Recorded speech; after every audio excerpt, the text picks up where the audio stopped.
view.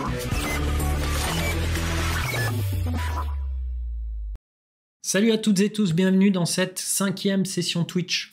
Aujourd'hui, on va parler des manières différentes qui sont proposées par Microsoft pour vous permettre de sécuriser vos réseaux virtuels dans Azure.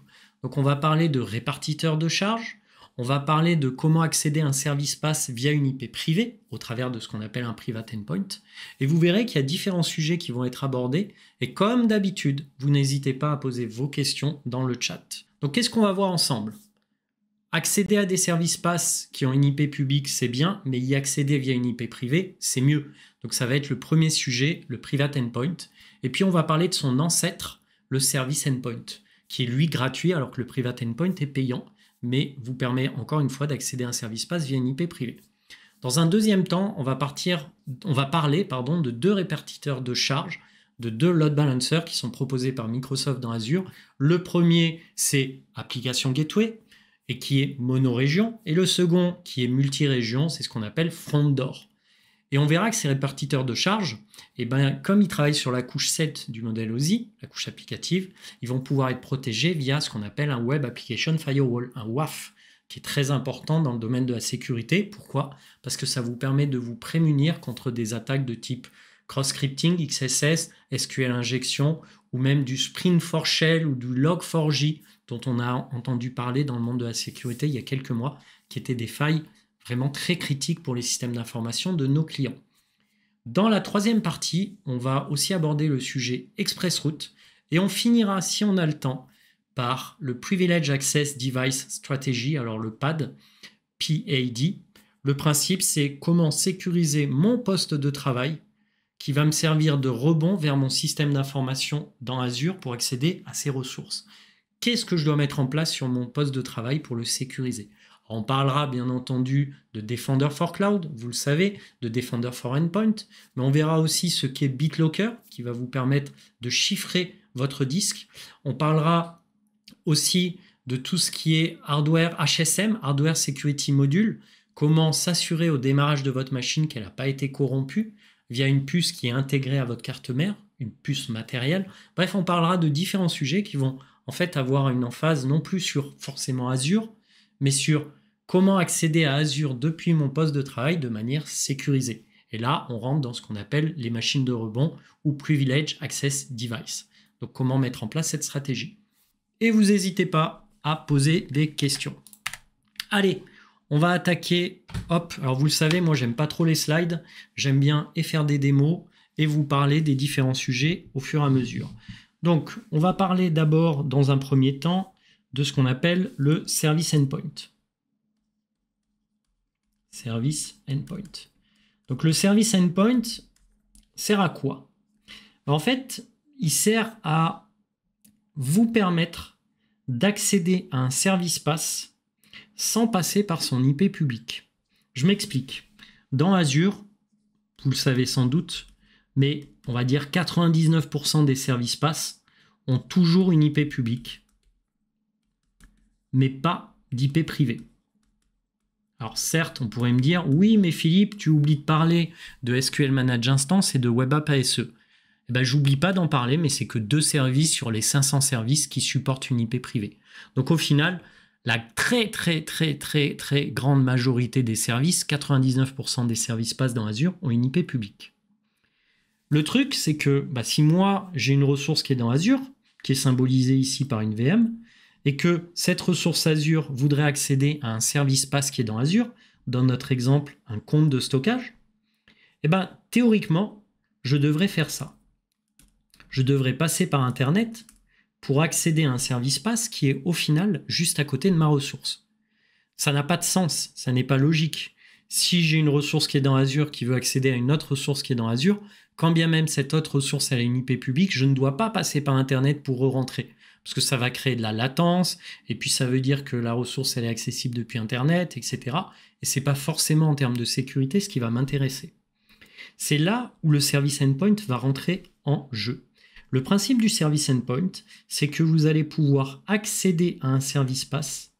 Donc dans notre exemple, encore une fois, c'est un compte de stockage. Donc accéder à un service PaaS directement depuis un réseau virtuel Azure. Le principe, c'est quoi? C'est que je vais créer une VM dans Azure. Cette VM, vous le savez, elle a une NIC. Cette NIC, elle est accessible depuis un subnet qui est lui-même partie intégrante d'un VNet. Et si cette VM veut accéder à un service PaaS comme un storage account, eh ben le principe, c'est que je vais mapper au subnet de la VM la possibilité pour cette VM d'accéder à un service PaaS de type storage account. Et ce service-là est gratuit. Alors la première chose à savoir avec le service endpoint, c'est que ça n'enlève pas l'IP public à votre service PaaS. C'est-à-dire que celui-ci sera toujours accessible depuis Internet via une IP publique. Par contre, ça le rend accessible par une machine virtuelle qui est dans Azure, ou d'ailleurs par votre réseau on-premise via une liaison ExpressRoute dans notre exemple, comme c'est affiché juste en bas. Ça ne donne pas d'IP privé à votre service PaaS, c'est-à-dire que votre storage account ici, il ne va pas avoir d'IP privé. Mais en gros, Microsoft va cloisonner le flux et faire en sorte que le flux va rester dans les backbones de Microsoft, dans les data centers de Microsoft. Ce qui va éviter que votre VM accède à un service PaaS en passant par Internet pour rentrer dans les data centers Azure. Concrètement, ce que je vous propose, c'est de voir ce que ça donne. Donc ici, dans mon portail Azure, j'ai créé une VM qui s'appelle VM Demo. Vous voyez, cette VM, c'est une machine Windows 2019. Et dedans, elle a un réseau virtuel. Et ce réseau, elle est associée à un réseau virtuel. Et ce réseau virtuel, je l'ai appelé VM Demo VNet. Et son subnet à cette VM, qui contient donc ma VM, son subnet, il s'appelle Default. Donc j'ai une VM qui est dans un subnet qui s'appelle Default. Si je clique sur Default, je vais voir rapidement ici Service Endpoint. Et là, dans Service Endpoint, regardez, je vais pouvoir choisir qu'est-ce que je vais mapper comme ressource PaaS à ce subnet. C'est-à-dire que ce subnet Default qui contient ma VM, à quel type de service PaaS je vais pouvoir lui donner accès dans Azure sans passer par Internet. Et là, moi, je vous ai dit que dans l'exemple, ça serait un storage account. Donc, je vais lui dire, map-moi tout ce qui est storage account directement dans mon subnet. Et là, je vais faire un save. Donc là, concrètement, j'ai juste permis au subnet d'être réceptif à un service PaaS de type storage account. Sauf que je ne lui ai pas dit quel storage account devait être réceptif. Donc dans ces cas-là, je vais aller dans RGDemo et je vais aller chercher un compte de stockage. Donc mon groupe de ressources RGDemo ATT. Et j'ai un compte de stockage que j'ai créé dans la même région que ma VM qui s'appelle Storage Demo PP69. Et vous voyez, ce compte de stockage, je peux vous le prouver par A plus B, mais si j'ouvre une fenêtre PowerShell directement sur ma machine et que je fais un NSLOOKUP de ce compte de stockage, vous allez voir que comme je vous l'ai affirmé, ce compte de stockage, il est bien accessible via une IP publique uniquement. Vous voyez, c'est marqué ici. Voilà l'IP publique de mon compte de stockage. Et d'ailleurs, vous pouvez tester. Je peux même vous envoyer chez vous, voilà, dans le chat, faites un NSLOOKUP depuis votre poste de travail. Vous verrez qu'on y accède bien via une IP publique. Sauf que ma VM, elle est dans Azure, elle a une IP privée. Si elle veut accéder à ce compte de stockage qui est dans la même région qu'elle, qui s'il faut est à côté en termes de data center, eh ben, c'est pas logique qu'elle sorte via une IP publique pour re-rentrer dans Azure. C'est là où on a activé côté subnet la possibilité de mapper un compte de stockage à ce subnet. Et maintenant, au niveau du compte de stockage, regardez, je vais aller dans Networking.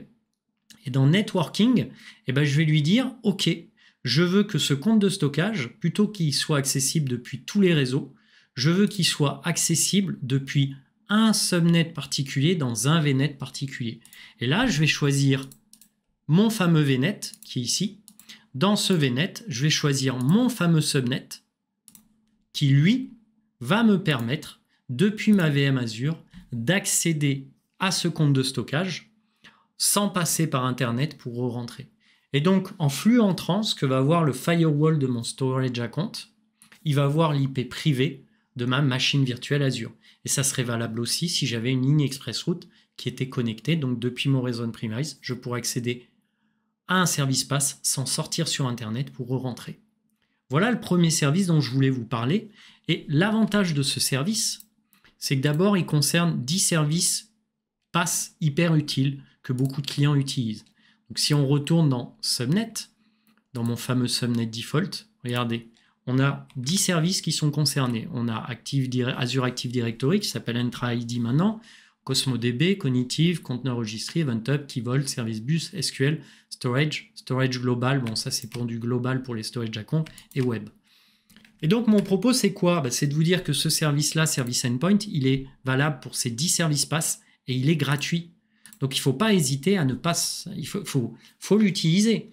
Quand vous avez besoin de faire communiquer 2 services Azure de manière cloisonnée dans les backbones Microsoft et qu'un de ces 2 services c'est un service pass, utilisez le Service Endpoint. Voilà moi ce que je voulais vous transmettre en priorité dans mon explication. Donc par rapport, j'ai une question, quid du firewall du storage account? Je viens d'en parler, Christophe, donc je pense que j'ai répondu à ta question. Donc ça, c'était le premier point que je voulais voir avec vous, le Service Endpoint. Maintenant, on va parler d'un autre service qui est lui encore plus puissant, je dirais, d'une certaine façon, qui est encore plus utile à nos clients, mais qui est payant, qui s'appelle le Private Endpoint. Alors le Private Endpoint, pour info, il fait partie d'un conglomérat de services qu'on appelle Private Link. Mais par abus de langage, tous les clients, en règle générale, disent oui, c'est Private Endpoint, alors qu'en fait, c'est un service qui est contenu dans ce qu'on appelle Private Link. Donc, moi, je vais utiliser le Private Endpoint dans ma démonstration comme terme, mais on devrait dire que le Private Endpoint, c'est une instance d'un service qu'on appelle Private Link. C'est un détail, mais connaissez-le, juste pour info. Donc, regardez ici. Ici, dans mon schéma d'architecture, j'ai une VM. J'ai une VM qui est dans Azure, donc cette VM, on va dire qu'elle a une IP privée. Et cette VM, elle veut accéder à une base de données SQL qui est managée par Microsoft. Elle est là. Et ceux qui connaissent les SQL, les Azure SQL Database, savent que les bases de données ont toujours une IP publique. Sauf pour SQL Manage Instance, mais ce n'est pas mon exemple. Donc ça veut dire que mes bases de données, là, ces 3 bases de données représentées, elles ont une IP publique. Qui dit IP publique dit un nom DNS qui leur permet d'être accessible depuis Internet. Et d'ailleurs, je peux vous le prouver. Si on retourne sur mon interface Azure, si je vais chercher une base de données que j'ai créée en avance de phase, voilà, cette base de données, elle est symbolisée ici par un serveur qu'on appelle sqldb.ppdemo.database.windows.net. Si je retourne dans mon explication et que je fais un NSLOOKUP de cette base de données, vous voyez que Azure me remonte bien une IP publique de cette base de données. Donc là, je suis sur mon poste de travail. On voit bien que depuis mon poste de travail, derrière ma fibre, je passe bien via une IP publique pour accéder à cette base de données en service pass. Donc là, ce que je vais faire, la preuve, je vous copie ça dans le chat et vous allez voir que si vous faites un NSLOOKUP, vous tomberez sur la même IP publique que moi. À partir de là, si on retourne sur le schéma, on peut se dire, ok, mais si moi, Philippe, j'ai envie d'accéder à cette IP, à cette base de données, via une IP privée. Tu m'as dit que le service endpoint ne donnait pas d'IP privée à un service pass, mais qui permettait juste de cloisonner le flux, de privatiser le flux entre 2 ressources Azure. Quid du private endpoint? Le private endpoint, il répond à ce besoin. Alors là, je vous demande d'être attentif parce qu'on rentre vraiment dans la technique. Je vous ai dit que ma base de données, elle avait une IP publique et un nom DNS. Je vous l'ai prouvé puisque je vous ai envoyé dans le chat le résultat de mon NSLOOKUP. Donc jusque-là, je dirais que je suis plutôt cohérent avec ce que je disais. Le truc, c'est que on va créer ce qu'on appelle un private endpoint. Alors c'est quoi un private endpoint? C'est 2 services Azure. Le premier service, c'est ce qu'on appelle une NIC. Alors une NIC, c'est quoi? C'est une carte réseau, c'est une Network Interface Card, qui contient à minima une private IP. Donc là, vous voyez, je crée un private endpoint. En gros, je crée une carte réseau avec une IP privée dans un subnet. Bon, ok. Et le deuxième service, je vais créer une zone DNS privée qui pointe vers le nom de domaine public de mon service pass. Et là, c'est là où c'est le game changer. Pourquoi je dis que c'est le game changer? Parce que quand je fais ça, en fait, qu'est-ce qui se passe?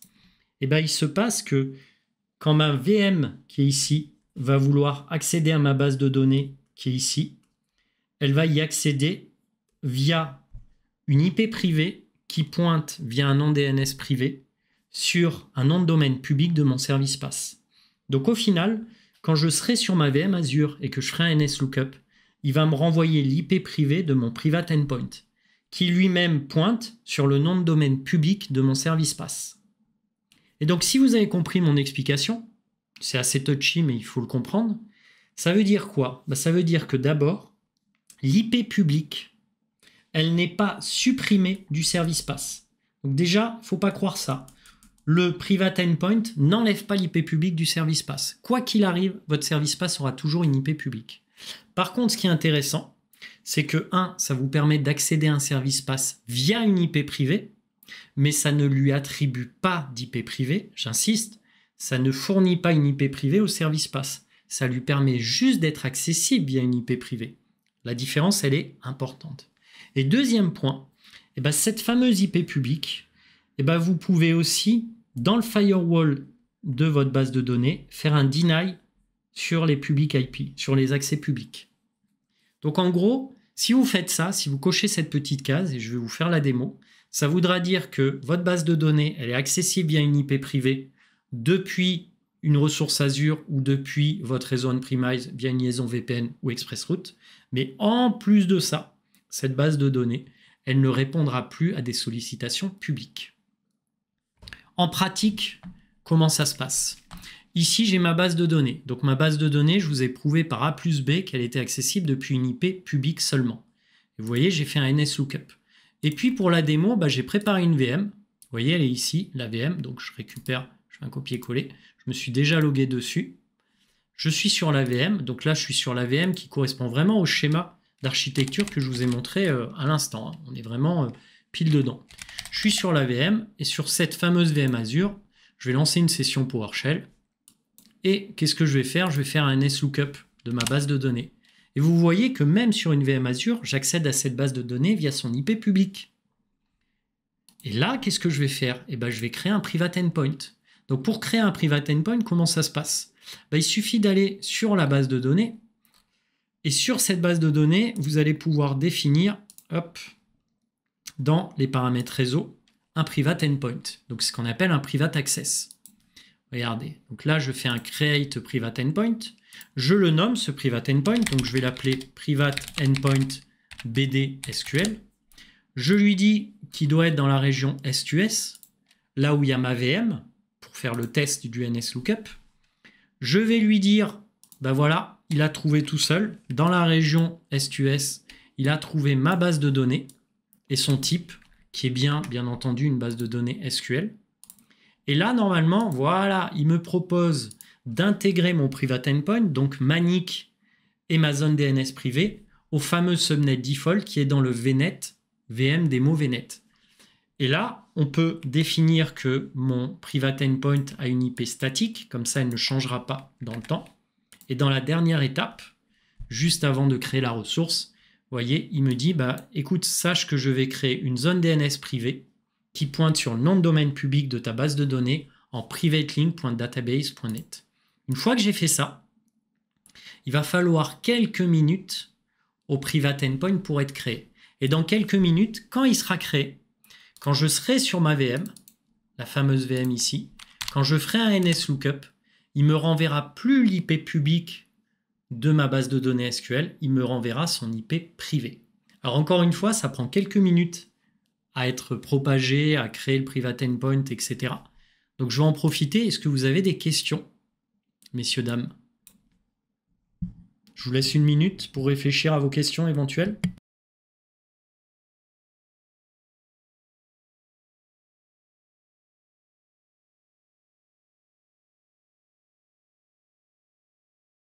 Bon, peut-être vous regardiez la caméra. J'ai bu, mais j'ai bu tellement vite que j'en ai foutu partout, donc je suis trempé. C'est l'effet démo, ça aurait pu tomber sur le clavier. C'est pas mal ça. Donc pas de questions. Je dois être clair sur mon explication. Vous êtes une quinzaine. Est-ce que j'ai prévu de couvrir la partie hautement importante de la résolution DNS? Alors, cette résolution DNS, elle n'est pas couverte dans la Z500, Christophe. Elle est couverte dans l'AZ700, qui est dédiée au réseau. Différence par rapport à la première approche. Eh bien, la différence, elle est importante, Pedro. Dans la première approche, pour qu'une ressource Azure type VM accède à un service PaaS, via le service endpoint, tu t'assures que le flux reste dans les backbones Microsoft. C'est-à-dire qu'il ne sort pas pour re-rentrer par Internet sur le service PaaS. Alors que dans un private endpoint, Pedro, on est plus dans une logique où je veux accéder à un service PaaS qui est représenté par une IP privée dans mon subnet où il y a mes ressources. Donc dans un cas, tu privatises le flux et tu t'assures que le flux reste dans les backbones Microsoft entre deux ressources Azure. Dans l'autre cas, tu t'assures que pour accéder à un service PaaS, tu ne le fais uniquement que via une IP privée. Voilà la différence, Pedro. Donc le NS Lookup, eh ben regardez, ça a marché. Je ne sais pas si vous voyez bien mon écran. Je sais que je n'ai pas zoomé. Alors écoutez, je vais essayer d'agrandir un peu. Comme ça, vous verrez que tout est bon. Voilà, là je pense que tout le monde voit. Vous voyez que maintenant, il a créé le Private Endpoint. Et regardez, on voit bien que depuis ma VM Azure, maintenant quand je fais un NS Lookup, vous voyez, il y a 2 minutes, il me renvoyait une IP publique. Maintenant, il me renvoie bien une IP privée qui correspond au Private Endpoint.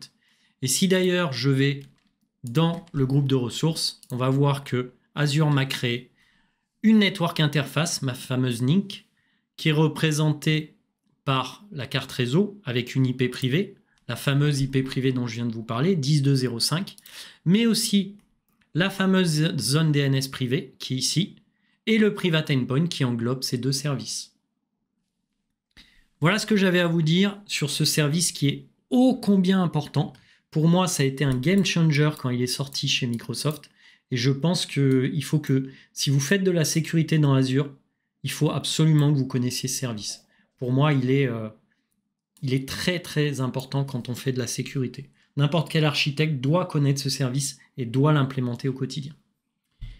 Allez, maintenant, on va parler de répartiteur de charge. Alors, il faut savoir que dans Azure, vous avez 4 répartiteurs de charge possibles.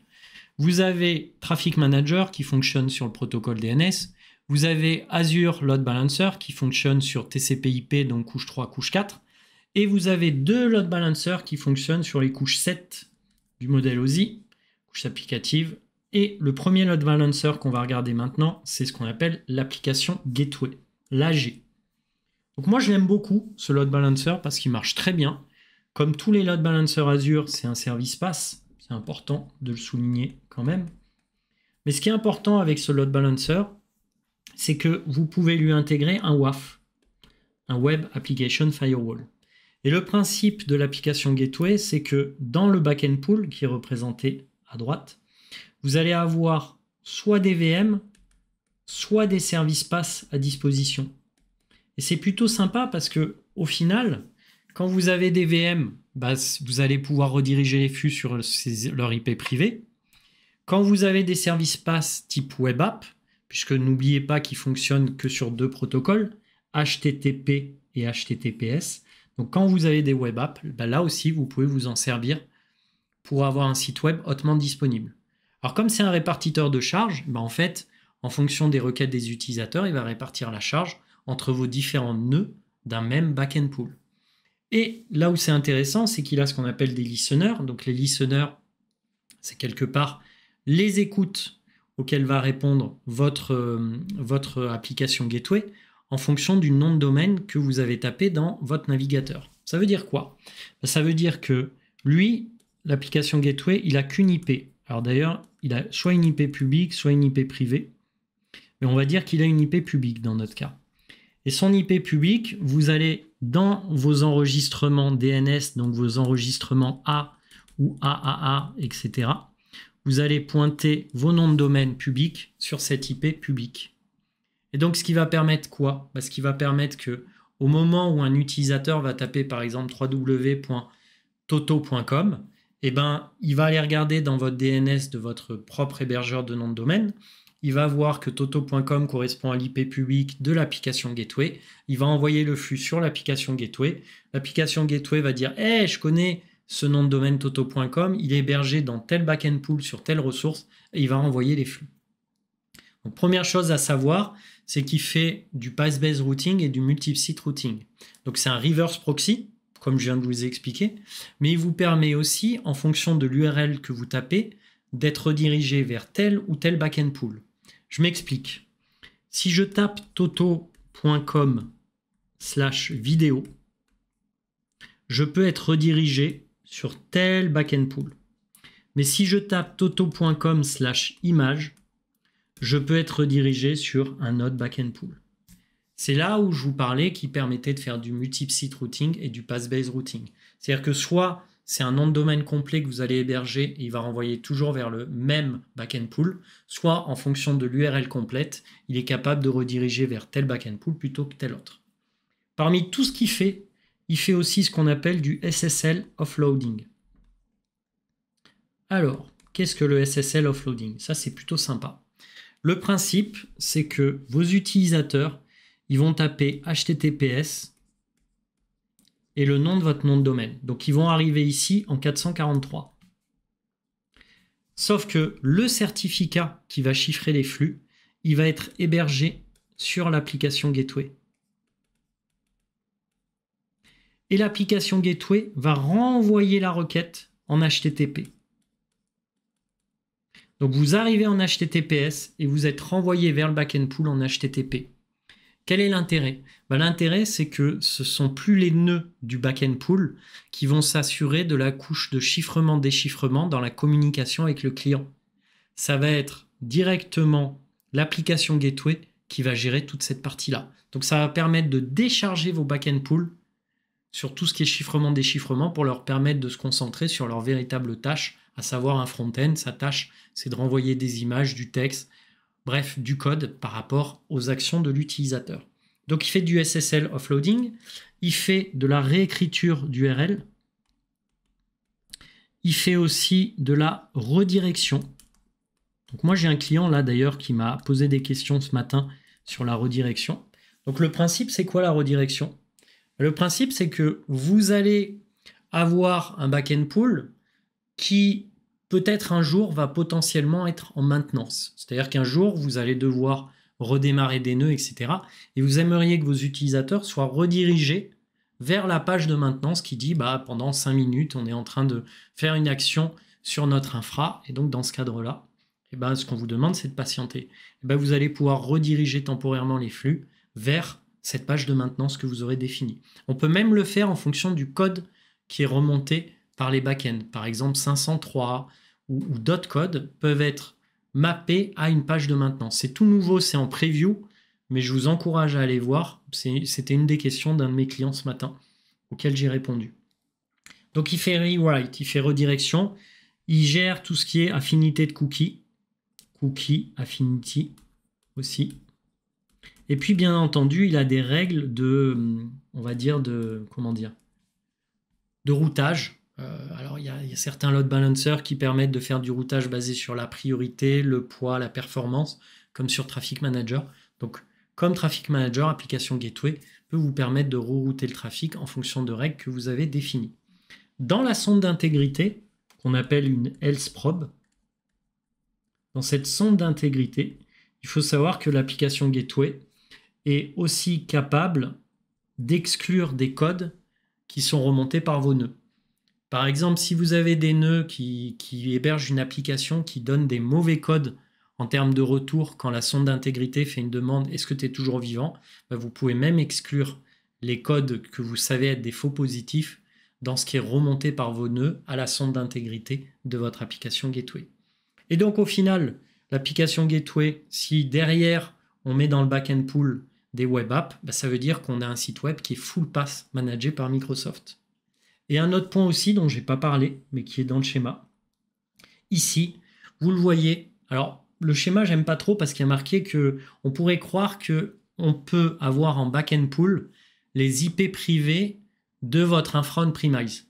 C'est-à-dire qu'on pourra avoir un load balancer qui est public avec une liaison VPN qui redirigerait via des IP privés de vos front-ends qui sont hébergés dans votre propre infrastructure. Ce n'est pas le cas. En gros, ici, il va gérer le FQDN de votre service. Donc, ça nécessite que votre service soit hébergé dans votre infra on-premise, mais qu'il ait au final une portée publique pour être considéré comme un back-end pool en on-premise dans votre application Gateway. Un dernier point à connaître sur l'application Gateway, c'est que depuis peu, il supporte le Private Endpoint. Donc c'est plutôt pas mal parce que ça veut dire que vous allez pouvoir y accéder via une IP privée depuis votre réseau on-premise par exemple, ce qui est plutôt intéressant. Donc, si maintenant je change d'écran, ici j'ai créé pour vous un App Gateway. Alors, l'App Gateway a besoin d'un subnet dédié pour fonctionner. Et j'ai créé un App Gateway avec, vous le voyez ici, un WAF qui est intégré. Donc on va en parler juste après du WAF, après le front door. Mais le principe, c'est que l'App Gateway, c'est un service qui est mono-région. Ça veut dire quoi? Ça veut dire que tous les ressources dans son backend pool ne peuvent être que dans la région, dans mon cas, Ouest Europe. On ne peut pas y inclure des VM qui sont dans différentes régions. Donc ça, c'est un point important à connaître. Ensuite, l'App Gateway, je vous ai dit qu'il pouvait avoir, bien entendu, une IP publique ou une IP privée. On va le voir juste après.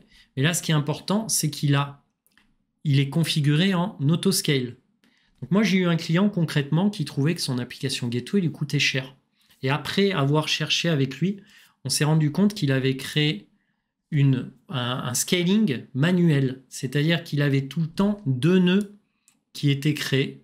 Par exemple, dans notre cas, 2 nœuds, voilà, qui étaient deux nœuds qui étaient créés et qui représentaient son App Gateway. Sauf que Microsoft vous facture le nombre de nœuds qui représentent votre App Gateway dans Azure.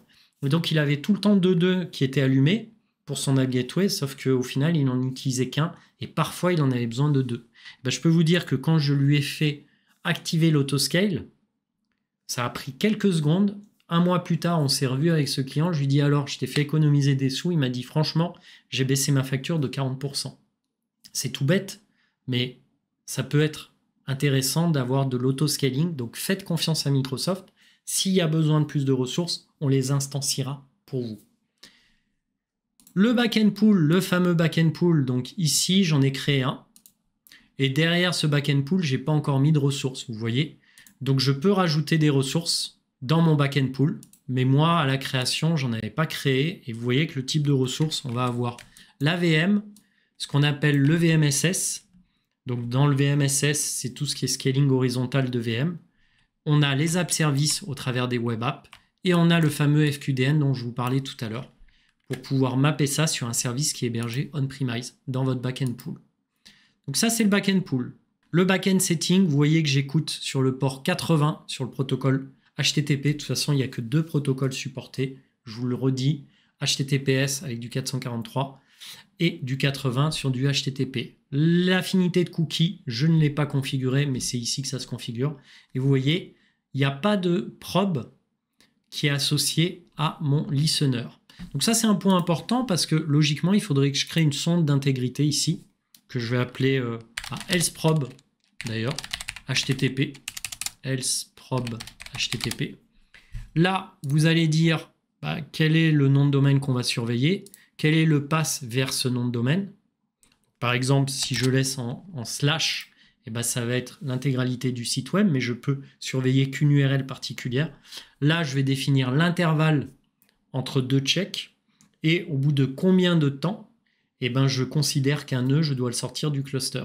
Donc là, typiquement, au bout de 3 fois 30 secondes, donc 90 secondes, 1 minute 30, je vais sortir le nœud qui est derrière mon backend pool parce que je considérerai qu'il n'est pas up and running. On peut même définir des conditions qui doivent matcher. Tout à l'heure, je vous ai dit qu'on pouvait exclure des réponses HTTP dans la sonde d'intégrité. C'est ici que ça se configure, messieurs, dames. Donc voilà pour la sonde d'intégrité. Je vous ai dit aussi qu'on pouvait créer des listeners. Voilà les listeners. Voilà un listener typique. Je vous ai dit qu'il pouvait baser sur du multi-site routing ou du path-based routing. C'est ici que ça se configure. Juste là. Je vous ai parlé des custom error page. On peut les définir ici. Par exemple 502, 403. C'est ici. Et d'ailleurs, On a en preview, je vous ai parlé de 503. C'était la question de mon client ce matin. C'est ici que ça se configure. Alors ça, c'est plutôt pratique. Parce que ce client, il se plaignait que quand il y avait un de ces nœuds qui tombait, au final, les utilisateurs avaient... donc ils avaient toujours le code 503 pour dire service indisponible. Et les utilisateurs avaient un beau message d'azurewebsite.net qui disait « Hey, le site est tombé ». Ben là, il va pouvoir fournir quelque chose de propre à ses utilisateurs. C'est encore en preview, mais c'est quand même important de le mentionner. Pardon. Je vous ai dit que l'application Gateway pouvait avoir 2 IP, une publique, une privée, c'est ici. Je vous ai dit qu'on pouvait avoir un private endpoint maintenant sur mon application Gateway. C'est ici que ça se configure. Donc ça va lui permettre d'être accessible via une IP privée. Je vous ai parlé de la réécriture d'URL suivant des conditions. Bah, on est pile dedans. Vous voyez, ici, on peut créer des conditions sur la réécriture d'URL avec des if, des n, etc. D'où ça, quand il y a une URL spécifique.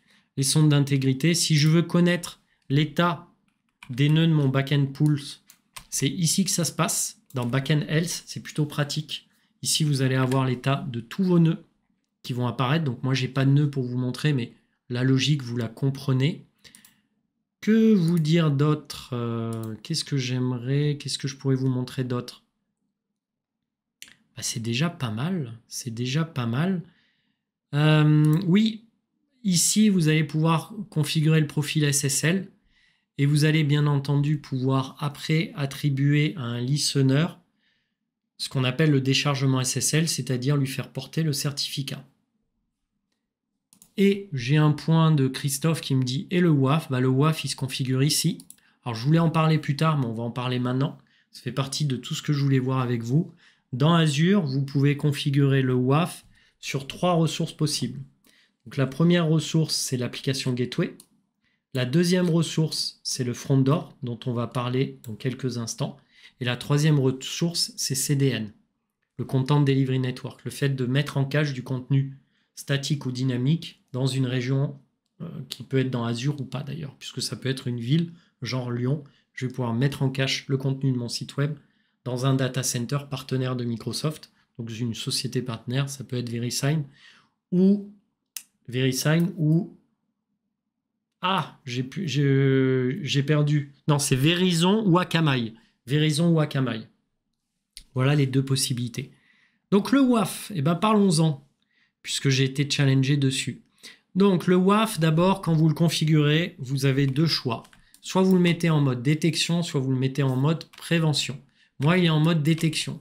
Ça veut dire quoi? Ben, ça veut dire que s'il y a une attaque, il va me remonter qu'il y a une attaque, mais il ne va pas dropper le paquet lié à l'attaque. Alors qu'en mode prévention, ben, vous l'avez compris, il va dropper le paquet. La chose à savoir avec donc le WAF, c'est que soit vous l'intégrez à une application Gateway, soit vous l'intégrez à un front door, soit vous l'associez au service CDN. Ce sont les 3 services à ma connaissance qui peuvent supporter le WAF. Dans le WAF, vous avez des règles qui sont basées sur ce qu'on appelle l'OWASP. Alors le WASP, c'est quoi? Merci Christophe. Le WASP, c'est quoi? Ben, c'est, on va dire, le top 10 des attaques les plus fréquentes sur des applicatifs web, que ça soit des sites web, que ça soit, encore une fois, des applicatifs web, ça va être le top 10 des attaques. Donc dans mon cas, vous voyez, j'ai un certain nombre d'attaques qui sont répertoriées ici, dans mon WAF. Voilà. J'ai des attaques de type SQL injection, j'ai des attaques de type XSS, de cross-scripting. Tout ça, c'est défini là-dedans. Et puis, vous avez la possibilité d'utiliser un bot, encore une fois, pour bloquer, enfin, plutôt d'utiliser une règle qui va bloquer les bots qui sont connus chez nous.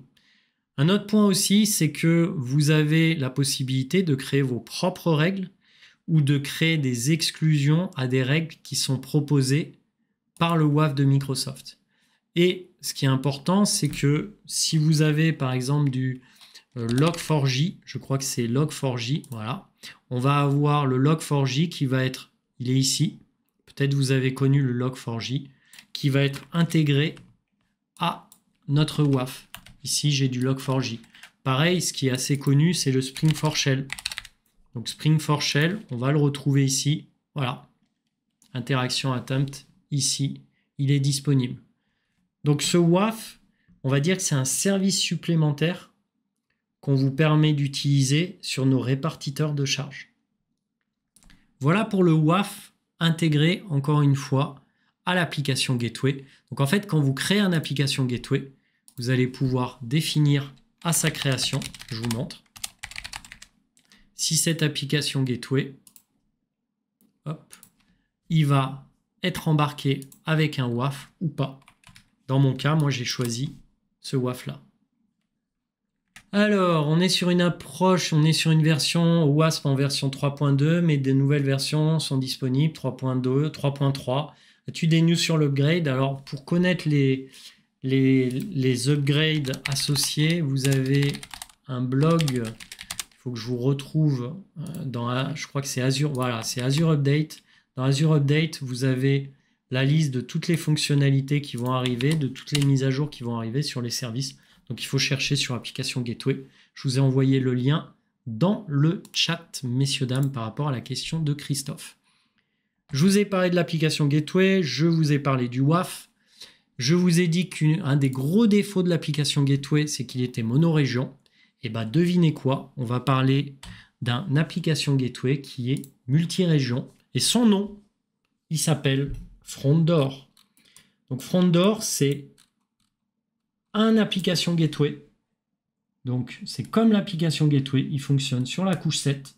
Donc, il ne gère que deux protocoles, HTTP et HTTPS. La seule différence avec l'application Gateway, c'est que le Front-Door, c'est ce qu'on appelle un service global chez Microsoft. Ça veut dire quoi un service global? Ça veut dire qu'il n'est pas monorégion, mais multirégion. Donc, ça veut dire que dans ces back-end pools, qui sont ici, vous allez pouvoir créer des back-end pools avec des ressources qui sont dans différentes régions. Et ça change tout, puisque ça vous permet d'avoir un site web qui est globalement disponible, comme par exemple le site web Amazon.fr, c'est un site web sur lequel on peut accéder depuis n'importe quelle région du globe, dès lors où on a Internet. Et bien, le Front-Door, c'est le même principe, c'est que si vous voulez héberger un site web type Amazon, vous allez pouvoir le faire via le Front-Door. Alors, globalement, tout ce que je vous ai dit sur l'application Gateway s'applique à Front-Door. Ça veut dire quoi? Ça veut dire que le déchargement SSL, il fait. Ça veut dire que l'affinité de cookies, il fait.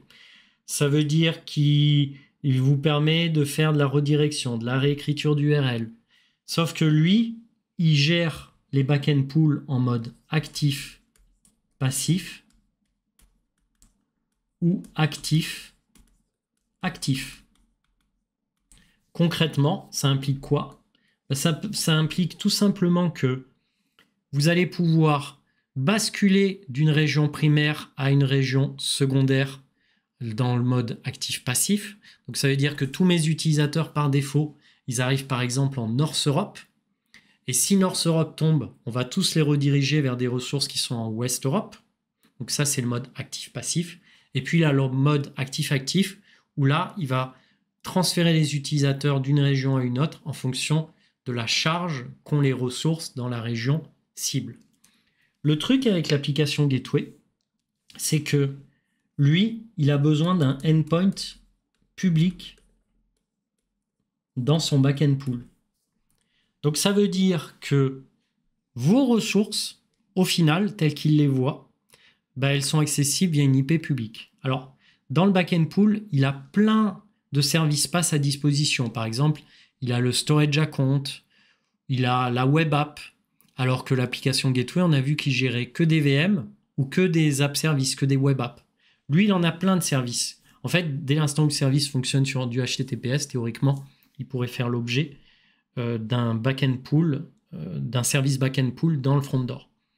Le truc, c'est que il a les avantages de ses inconvénients. C'est-à-dire que quand vous allez lui dire « Ok, mon backend pool, c'est un site web managé par Microsoft, par exemple une web app. Si cette web app, elle gère ce qu'on appelle les AZ, les Availability Zones, c'est-à-dire qu'on va pouvoir la répartir entre 3 zones de disponibilité dans une même région, lui, le Front-Door, il ne sait pas ça. Il ne sait pas gérer en fait la répartition de la charge au sein d'une région. Lui, il envoie la requête sur une ressource qui est dans une région, mais si cette ressource, elle est redondée dans la région, il ne va pas être capable d'envoyer la bonne instance de la ressource dans la région dans telle zone de disponibilité. Et c'est là où vous verrez dans les schémas d'architecture Microsoft que souvent, quand vous voulez avoir une répartition de charge de bout en bout, du front door à la ressource finale, ben vous allez mapper un front door avec une app gateway qui va être dans le backend pool, qui elle-même va avoir un backend pool qui correspond par exemple à des VM. Et ça va permettre que l'app gateway, elle gère la répartition de la charge entre les VM de différentes availability zones, et lui, le front door, bah, lui, s'embête pas, il renvoie vers l'app gateway. Et un point important, c'est que quand vous faites du front door avec de l'app gateway, vous pouvez faire ce qu'on appelle du chiffrement de bout en bout, du client au serveur. Et un autre point aussi que je n'ai pas précisé, c'est que quand votre certificat il est hébergé dans un Key Vault, et ben on vous permet de faire ce qu'on appelle un auto-renew de ce certificat.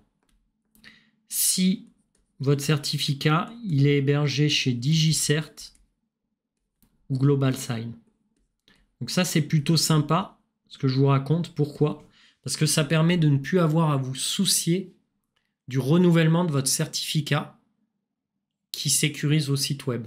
Combien de fois on a vu que le site web d'une banque ou le site web d'un grand site de e-commerce, quand on s'y connectait, on disait le certificat n'est plus valide parce qu'il a expiré. Pourquoi? Parce que les équipes d'admin n'avaient pas pensé à le renouveler avant la date d'expiration.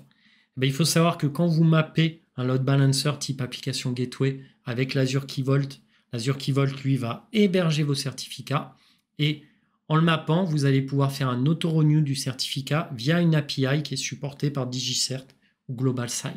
Je crois qu'il n'y en a que 2 qui gèrent ça pour l'auto-renew. Vous voyez, c'est quand même hyper sympa. On n'a plus à se soucier en tant qu'admin de la gestion de nos certificats.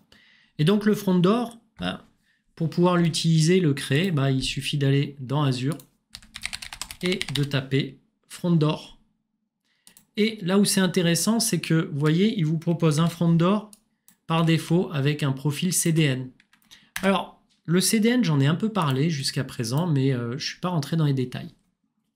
Le Content Delivery Network, le principe, c'est que vous allez vous appuyer sur des endpoints qui sont partout dans le monde. Par exemple, il y a des endpoints à Lyon, il y a des endpoints dans différentes villes qui ne sont pas forcément Paris, donc pas des grandes villes forcément, mais différentes villes du globe, pour laquelle des partenaires type Verizon ou Akamai ont des data centers. Et Microsoft vous propose, dans ces endpoints qui sont hébergés chez des tiers, de stocker votre contenu statique, donc vos textes, vos images de site web, directement dans ces endpoints. Et ce qui va vous permettre qu'en tant qu'utilisateur, moi j'habite Lyon par exemple, et si je veux accéder à une ressource, par défaut, cette ressource elle va être hébergée à Paris. C'est obligatoire dans Azure. Si ma ressource la plus proche, ça va être Paris ou Marseille. En l'occurrence, ça va être Paris.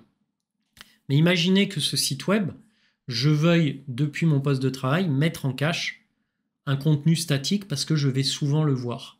Et ce contenu statique, par défaut, il serait hébergé à Paris. Donc moi, ça ne m'arrangerait pas trop. Là, le principe, c'est que ce contenu statique, vous allez l'héberger dans un endpoint qui est proche de chez vous. En l'occurrence, ça serait Lyon. Si j'associe à mon front door un endpoint de Verizon, d'Akamai ou même de Microsoft qui est basé à Lyon. Donc quand vous créez le front door, vous allez devoir définir si vous voulez mapper le front door à un profil CDN et donc mettre en cache votre site web au plus proche de vos utilisateurs, ou si vous voulez créer un front door from scratch sans stockage en cache du contenu statique. Et donc potentiellement ça peut être plus lent pour vos utilisateurs. Donc ça c'est le principe par défaut, l'Azure Front Door avec un profil CDN. Là, je vais créer sur Custom Create. Comme ça, je vais m'absoudre de l'utilisation du CDN. Et là, c'est parti. Comme c'est un service qui est global, il n'a pas de région qui lui est attribuée. Mais on va se baser sur la région du groupe de ressources pour créer le front door. Vous voyez que mon groupe de ressources, il est en West Europe. Mais encore une fois, mon front door ne sera pas créé en West Europe. C'est un service qui est global. Donc, je vais l'appeler AFDPP. Donc, Azure Front Door, Philippe Payola, Front Door, PP 69, puisque je suis à Lyon. Ensuite, ici, on va pouvoir associer un certificat à mon front door, puisqu'il va écouter sur le port 443 en HTTPS. Donc on peut amener notre propre certificat, on peut même en acheter un directement auprès de Microsoft. Et puis là, ce qui va nous intéresser, c'est de créer des endpoints. Donc les endpoints, encore une fois, c'est ce qui va me permettre d'accéder à des ressources. Donc par défaut, le endpoint, je vais l'appeler ppdemo69. Il va avoir un nom de domaine, vous voyez, qui correspond à ça. Et là, je fais un add. Et ici, je vais pouvoir créer les conditions de routage de mes paquets sur, encore une fois, mes différents endpoints qui sont contenus dans mon backend pool. Donc là, je vais lui dire les conditions de match d'une requête. Donc le condition de match, c'est du étoile, mais je peux définir un pass. Les protocoles acceptés. Est-ce que j'accepte que du HTTP ou du HTTPS? S'il y a besoin de rediriger le trafic pour utiliser HTTPS, je peux le faire. D'ailleurs, l'application Gateway le fait aussi. Le principe, c'est que vous arrivez en HTTP sur le front door et que si vous tapez http://toto.com, lui va rediriger la requête en HTTPS. Comme ça, automatiquement, votre navigateur il sera redirigé vers l'URL en HTTPS. Les utilisateurs n'auront pas le choix. Voilà. Ici, on va aussi pouvoir définir le cache. C'est ce que je vous disais tout à l'heure. Et puis, vous allez créer les règles. Les règles par rapport à certaines requêtes que vous allez avoir. Encore une fois, tout est expliqué ici. Je vous ai parlé de la session Affinity ici. Et là, dans Add an Origin, regardez, c'est là où on va pouvoir définir quel est le service pass qui va recevoir ma requête directement, qui arrive à mon front door. Donc, vous voyez qu'il y a pas mal de services qui sont impactés par le front door. On a de l'ACA, on a de l'ACI, on a du Spring Apps, on a du Traffic Manager, une IP publique, l'application Gateway, l'API Management, Static Web App ou App Service. Vous le voyez, si je veux vraiment gérer plus finement la redirection des requêtes dans une région spécifique sur un service spécifique au travers des AZ, il va falloir que j'utilise l'application Gateway. Donc dans mon schéma d'architecture, je vais avoir le front door qui va renvoyer les requêtes sur une app Gateway et celle-ci, une fois qu'elle a reçu les requêtes, va renvoyer vers un backend pool qui va gérer la redirection des flux en fonction des zones de disponibilité de mes ressources. Ce qui va me permettre quand même d'avoir une note disponibilité de mes load balancers pour répondre à mes clients. Comme d'habitude, le front door, il vous permet de rediriger les flux en fonction de certaines règles de routage de répartiteurs de charge. On en voit deux. La priorité. Donc priorité 1 veut dire que ça va être renvoyé par défaut sur l'app Gateway. Et si je crée un deuxième origin group avec priorité 2, ça voudra dire que quand l'app Gateway ne sera pas disponible dans la région 1, il redirigera sur une autre app Gateway qui est disponible dans une région 2. Voilà typiquement ce que c'est la priorité. Et le poids, c'est basé sur je peux donner le même poids entre deux ressources. Et donc dans ces cas-là, il va alterner les requêtes entre la première ressource et la deuxième ressource qui sont symbolisées par des endpoints et par des services pass dans notre cas. Merci à toutes et tous d'avoir suivi cette session Twitch. Encore une fois, on a vu les différentes méthodes pour accéder à un service pass, soit via une IP privée et le service private endpoint, soit en privatisant le flux via un service endpoint. On a vu aussi que Microsoft proposait des répartiteurs de charge, à savoir des répartiteurs qui fonctionnent sur la couche 7, Azure Front Door ou l'application Gateway. On ne verra pas ensemble les load balancers qui travaillent sur les couches TCP/IP, donc 3 et 4, mais aussi DNS au travers du Traffic Manager. Ça fera l'objet de la Z700, qui est à mon avis une certif que je vais vous aider à préparer dans une prochaine session. Et puis pour terminer, on a vu que l'application Gateway ou le front door pouvait se voir attribuer un WAF, un Web Application Firewall, qui permettait de protéger vos backend pools contre des attaques de type XSS, cross-scripting, donc du SQL injection, ou même du Log4j ou du Spring4Shell qu'on connaît bien dans le monde de la sécurité. Portez-vous bien, j'espère que cette session vous a plu. Messieurs, dames, à bientôt, salut!